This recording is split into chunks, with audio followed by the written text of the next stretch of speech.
This happened inside a big product-based MNC. An employee was put on a performance improvement plan, and a few weeks later, his manager was the one who left the company. Sounds unreal, right? But this actually happened. Hi guys, welcome to Software Life. I'm Sashidhar. Today, I want to walk you through this case. Not as motivation, but as an understanding. Because what happened here is very rare, but very revealing also. Let's start with the reality. In most companies, when you are put on a PIP, that's not a warning sign. That's a clear signal of your slow exit. It's like being on a train where the destination is already decided, and you're just watching the stations pass by. Most people at this point, they get panicked. They update their resumes, they start applying elsewhere. They mentally check out. And honestly, that's what usually happens. But in this case, something different triggered the whole situation. The employee had escalated a project delay. A delay that was actually caused by his manager. Now think about that for a second. In many organizations, when you expose a problem, you don't get rewarded. Instead, you get targeted. And that's exactly what happened here, soon after raising the issue. He was put on a PIP. On paper, it looks like performance management. But in reality, it was retaliation. Now, this is where the story changes. Instead of reacting emotionally, instead of arguing, instead of panicking, he made a decision.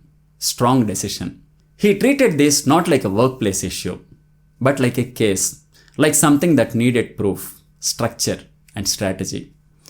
He spent time going back through everything, every message, every piece of written feedback, every interaction.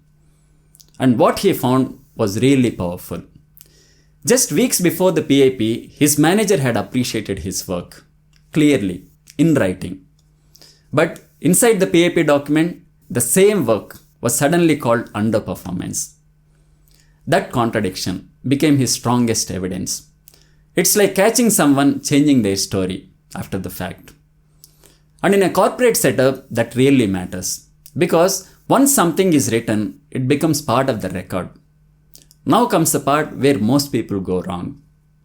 Usually, people go to HR in this kind of circumstances, complain emotionally and expect support from them. But he didn't do that. He understood something very important. In large organizations, not all channels are the same. He didn't go through regular HR. He went to ethics team. Let me explain this simply. Most big companies have an ethics or compliance team. They don't report to your manager. They are outside your project hierarchy. Their job is to handle serious issues like retaliation, unfair treatment, policy violations, etc. When you go to them, you're not just complaining. You are raising a formal risk for the company itself. So he filed a complaint there with proper evidence. No emotions, no opinions, only facts. Messages, timelines, contradictions, everything. He didn't say, I feel targeted. He showed it literally. But he didn't stop over there. He spoke to others, people who had faced similar issues with the same manager. One of them even supported his case. Now, it was not just one complaint. It looked like a pattern. And companies take patterns very seriously. Then he made one final move. He escalated it to skip level leadership. No emotions, no blaming, only facts. Dates, events, evidences, everything. And one simple line he mentioned was, I want leadership to be aware of this pattern. Within a month, the manager was put on coaching plan after hearing all these things and after seeing all these evidences. And within few weeks, the same manager had to leave the company. No noise, no drama. But the outcome was clear. Now step back and think about this. Why did this work? Not because he fought, but because he was really prepared. From the company's point of view, this becomes a liability. And when there is a risk, companies really act to protect themselves. This is how you should see corporate life. It's not a classroom where efforts guarantee the fairness. It's more like a courtroom. If you walk in with emotions, you lose. If you walk in with evidences, you have a chance. Now let's bring this to the reality, especially in the Indian IT industry. In product-based companies, you might still have systems that allow this. But when it comes to service-based companies, the equation is quite different.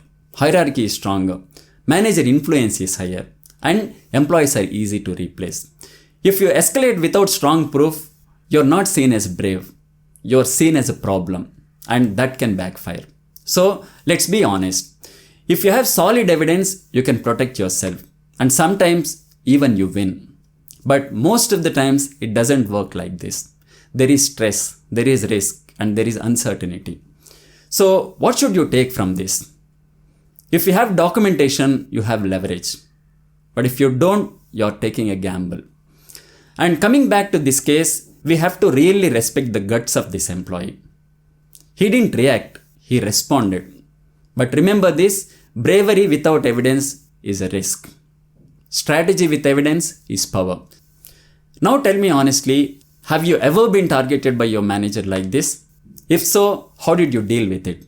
Comment below, and I really want to know how your management behaved with you. And this is it for now. I'll see you in the next video.